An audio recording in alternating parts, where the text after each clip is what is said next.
Bonjour et bienvenue à cette vidéo, déjà la 9e dans notre série sur Jean 3 verset 16.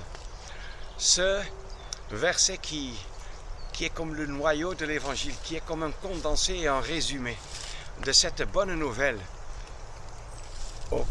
à laquelle nous avons cru comme enfants de Dieu, comme rachetés, et où nous espérons que même ceux qui regardent cette vidéo et qui n'ont pas encore cru en Jésus-Christ vont être convaincus par la puissance de la parole même pour se repentir et accepter ce don inexprimable dont on a lu, et je vais encore le relire. Car Dieu a tant aimé le monde qu'il a donné son Fils unique, afin que quiconque croit en lui ne périsse pas, mais qu'il ait la vie éternelle. Alors je voudrais dans cette 9e vidéo parler du fait que ça dit qui croit en lui, quiconque croit en lui. On a déjà vu la dernière fois quiconque, que tout le monde est concerné. Maintenant, tout le monde est concerné par quoi? Par le fait de croire en lui. Il y a là deux éléments. Croire en lui. Croire, ça veut dire quoi? Ça veut dire avoir la pleine conviction et la confiance de ce que Dieu dit est vrai, de ce que Christ est vrai, qu'il est le Sauveur, qu'il est le Fils unique de Dieu, venu dans ce monde, venu sur cette terre, dans cette création, pour l'homme qui avait été créé justement par lui, mais qui s'est détourné de lui. Croire, ça veut dire croire la vérité, la véracité de tout ce que Dieu déclare dans la parole concernant lui-même, concernant notre état de pécheur perdu et concernant le seul chemin de salut. Si nous regardons un instant, croire en Dieu, ça veut dire quoi? Ça veut dire qu'on croit ce qu'il dit et qu'on croit ce qu'il dit sur lui-même, qu'on croit ce qu'il est. Lui, il est le Dieu suprême et saint. Et tout ce qu'il dit est vrai.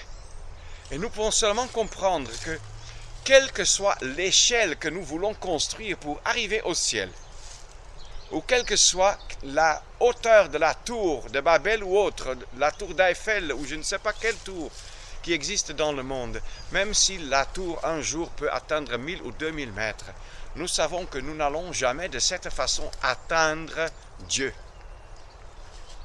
Ce n'est pas en faisant nos efforts, mais par la foi. Croire veut dire accepter la vérité et la véracité de tout ce que la Bible dit concernant Dieu, concernant notre état, homme misérable que je suis, souillé par le péché. Je dois accepter cela, mais je peux et je dois aussi accepter que le Dieu qui m'avait créé et que moi j'ai insulté par mes péchés, dans sa grâce et dans son immense amour, il a donné le seul chemin de salut. J'accepte cela avec joie. Et ce seul chemin de salut, ce n'est pas le fait de se tourner vers telle ou telle ville sainte et sacrée, ni vers Jérusalem, ni vers Rome, ni vers la Mecque ou je ne sais pas vers quoi. Pas se tourner vers un homme quelconque, qu'il soit prêtre, pasteur, imam, sacrificateur ou je ne sais pas quoi, gourou. Tout cela ne peut pas être la solution. Il faut croire. Croire à Dieu. Croire Dieu, tout ce qu'il dit. Croire en Christ. D'abord, c'est la foi. Et ça met l'accent sur une chose, c'est que je ne peux jamais, par mes propres œuvres, par mes propres efforts, être justifié, être rendu plus agréable devant Dieu. Un criminel devant le tribunal n'est pas condamné pour les milliers de personnes qu'il a laissées en vie, mais pour la seule personne qu'il a tuée. Est-ce que vous croyez qu'un juste juge peut être satisfait par cet argument quand le meurtrier dit « Monsieur, le juge, vous avez raison, j'ai tué mon voisin, mais sachez que quand même, les autres 130 000 personnes qui vivent dans ma ville, je les ai laissées en vie. Vous voyez que je suis quand même un homme de qualité morale acceptable? Non. Non, non, non, non. Et ce n'est pas en laissant en vie les autres qu'il peut effacer le meurtre qu'il a commis. Et ce n'est pas en faisant des bonnes œuvres, souvent même des bonnes œuvres, bons à mes regards, à mes yeux, que je peux effacer les crimes, les offenses, les insultes que j'ai causées au Dieu très saint, à son Fils, à sa parole, et même à mes prochains qui sont autour de moi. Je dois, comme la Bible le montre, me repentir. Je dois comprendre mon état, si je peux le dire ainsi, de putréfaction morale devant Dieu, de corruption devant Dieu, de mort dans mes péchés devant Dieu. Et je dois comprendre que, étant mort, je ne peux pas me ressusciter moi-même. Étant coupable, je ne peux pas enlever ma culpabilité moi-même. Étant corrompu, je ne peux pas m'améliorer moi-même. Je dois comprendre cela. Je dois comprendre que la solution doit venir d'ailleurs.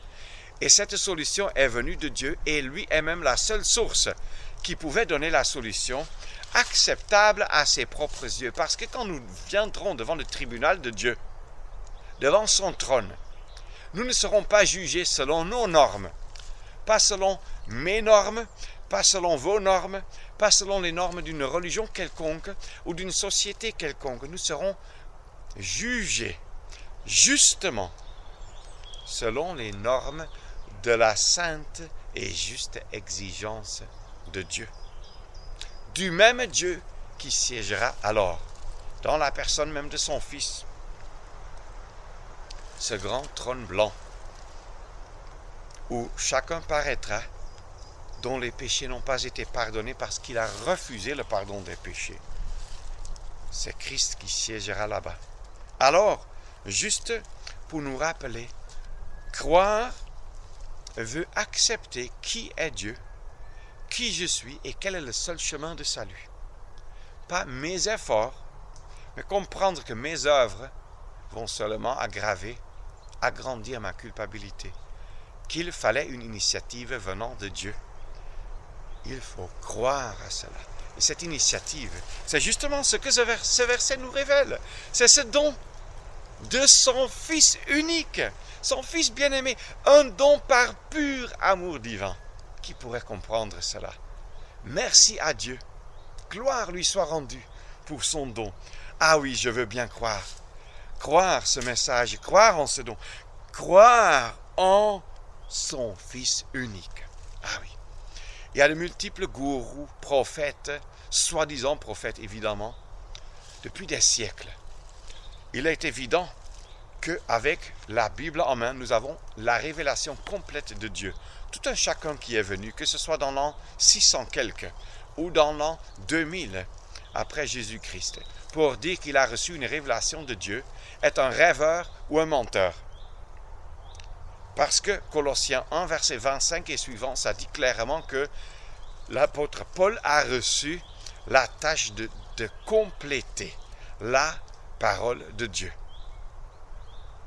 Compléter veut dire complète. Rendre complet. Alors, il n'y avait plus rien à ajouter. Et Apocalypse 22 dit aussi avec clarté qu'il ne faut rien en enlever de cette parole de Dieu et rien y ajouter. Bref, nous pouvons savoir avec certitude que, ayant la Bible en main, nous avons tout. Et quel est le sujet principal? Et oui, le grand sujet même, primordial de la Bible, c'est le Fils unique de Dieu. Le seul chemin de salut. Lui-même l'a dit, Jean 14, verset 6. Je suis le chemin, la vérité et la vie. Nul ne vient au Père si ce n'est par moi. Ça veut dire tout simplement, il est impossible d'aller auprès de Dieu par un autre chemin. Ah oui, de nos jours, tant des gens qui se disent chrétiens que beaucoup de gens qui se disent illuminés dans beaucoup de religions disent que Dieu est comme au sommet d'une montagne et il y a beaucoup de sentiers qui montent et quand tu montes de ce côté tu ne vois même pas les autres sentiers mais tous les sentiers montent vers le ciel et vers Dieu. C'est du non-sens. Tu ne trouves pas ça dans la parole de Dieu. Dieu n'est pas une montagne. Il siège au ciel. Et il a donné un seul chemin du salut. Je suis, dit Christ, le chemin, la vérité et la vie. Et à plusieurs reprises même, le ciel, les cieux se sont ouverts. Et la voix de Dieu le Père s'est fait entendre. Celui-ci est mon Fils bien-aimé. Écoutez-le. S'il y a quelqu'un qui se dit être prophète, ça veut dire qu'il transmet un message d'un Dieu quelconque. Qui est plus important? Le canal ou le message? Évidemment le message. Et surtout la source du message. Maintenant, ce qui est clair, c'est que la Bible dit que Christ est la parole de Dieu. Qui est plus important? Un prophète ou la parole de Dieu? Évidemment, la parole. Évidemment, la parole, pas une parole, la parole. Ça exclut toute autre parole. Le chemin, ça exclut tout autre chemin. La vérité, pas une vérité, pas une partie de la vérité, pas une vérité temporaire comme nous en avons aujourd'hui. Ce qui est vrai aujourd'hui n'est plus vrai demain. Non, Dieu est inchangeable et éternel. Et il ne ment pas. Il est celui qui ne ment jamais. Ce qu'il a dit dans son livre sacré, la Bible, c'est la vérité. Et Christ dit aussi, je suis la vie. Et la Bible témoigne qu'il est le Dieu véritable et la vie éternelle. 1 Jean 5, verset 20. Donc, nous comprenons par là, dans ce verset, qu'il faut croire, non pas faire des œuvres pour être sauvé, mais croire en Christ pour être sauvé. Quand on a cru, on fera les œuvres par pure reconnaissance, et pas par ses propres efforts, mais par le Saint-Esprit qui vient habiter dans chaque croyant. N'est-ce pas? Et nous pouvons nous en réjouir. Et il faut croire en lui. Nous ne croyons pas à une doctrine. Nous ne croyons pas à une personne.